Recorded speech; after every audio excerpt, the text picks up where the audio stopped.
कोई भी काम अगर आपको कठिन लग रहा हो, मुश्किल लग रहा हो, परेशानी वाला लग रहा हो, ऐसा लग रहा हो कि यार ये एक सरदर्द वाला काम है, मुझे करना ही नहीं है। या कुछ लोग होते हैं ना कि कुछ काम या कुछ पढ़ाई का नाम सुनकर उनका सरदर्द होने लगता है, उनके माथे में दर्द होने लगता है, हाथ पांव में दर्द होने लगता है, नींद आने लगती है। तो वो अमूमन इसीलिए होता है क्योंकि वो उनको मुश्किल लगता है, वो उनको कठिन लगता है, वो उनको टफ लगता है। तो ये मुश्किल और कठिन और टफ क्यों लगता है? वो इसलिए लगता है, तो उसके कारण दो हैं। दो ही कारण है। पहला कारण ये है कि वो नया है। आप समझिए, कोई भी चीज अगर आपके लिए नई है, या पहली बार जब आप उसको पढ़ रहे हैं, या किसी भी व्यक्ति से आप पहली बार मिल रहे हैं, या किसी भी स्थान में अगर आप पहली बार जा रहे हैं, तो थोड़ा सा भय होगा, थोड़ा सा डर होगा, थोड़ा सा संशय भी होगा, डाउट भी रहेगा। सब ये नॉर्मल है, क्योंकि पहली बार आप जा रहे हैं, पहली बार मिल रहे हैं, पहली बार पढ़ रहे हैं, पहली बार देख रहे हैं, पहली बार सुन रहे हैं।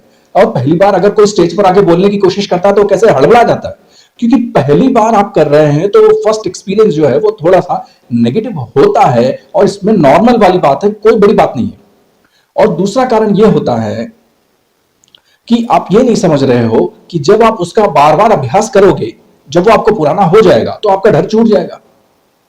कि आप देखिए कितने लोगों से मिलते हैं, हम अपने रिश्तेदारों से क्यों नहीं डरते, हम अपने घर वालों से क्यों नहीं डरते? पीछे का साइंस समझिए। अगर आप साइंस समझेंगे तो अपनी जिंदगी आपकी आसान हो जाएगी।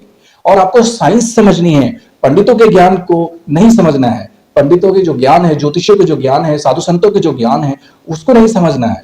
आपको साइंस को समझना है, विज्ञान को समझना है। उसके पीछे विज्ञान ये है कि कोई भी चीज अगर आप पुरानी है, जैसे आपके मम्मी पापा को आप बचपन से देख रहे हैं, आपके भाई बहन को आप बचपन से देख रहे हैं, तो उनके सामने आपको किसी भी प्रकार का भय नहीं होता, किसी भी प्रकार का संशय नहीं होता। तो ये क्यों नहीं होता? क्योंकि ये पुराने लोग हैं, आप इनको देख चुके हो, इनको, आपको इनसे कोई खतरा नहीं है, आपको इनसे कोई भय नहीं है, आपको कोई संशय नहीं है इनके बारे में, इनकी मंशा के बारे में कि ये कुछ आपको हानि पहुंचाएंगे, ऐसा कुछ नहीं होता है।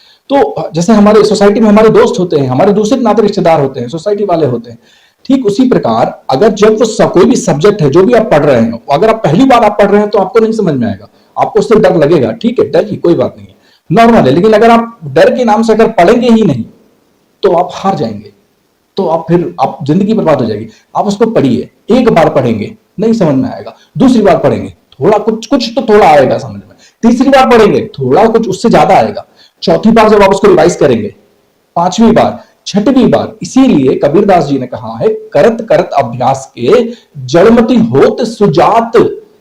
यानी कि जिसकी मति जड़ है, यानी कि पत्थर जैसी भी है ना, वो भी जिंदा हो जाती है, वो सुजात हो जाती है। करत करत अभ्यास के जड़ मति होत सुजात, रस्सी के आवत जावत से शिला पर पड़े निशान।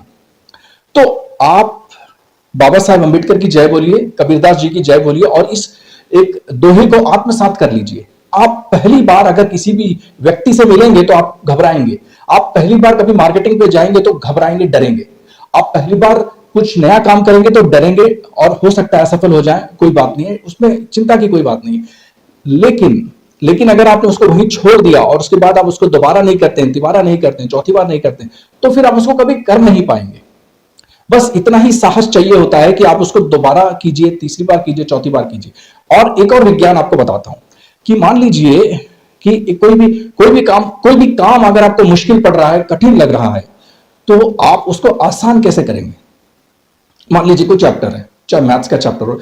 ज्यादातर क्या होता है कि मैथ्स और साइंस लोगों को टफ इसलिए पड़ती है क्योंकि उसमें कैलकुलेशंस होते हैं, फॉर्मूलेज होते हैं, और उसमें एक प्रोसीजर होता है कि इस तरीके से इस मेथड से इस सम को सॉल्व करना है, और उस किसी दूसरे मेथड से उसको सॉल्व करना है। तो उसमें क्या करना है आपको कि जितने भी चैप्टर हैं, मान लीजिए फॉर एग्जांपल कोई भी एक चैप्टर है, उसको आप छोटे छोटे पार्ट्स में डिवाइड कर लीजिए।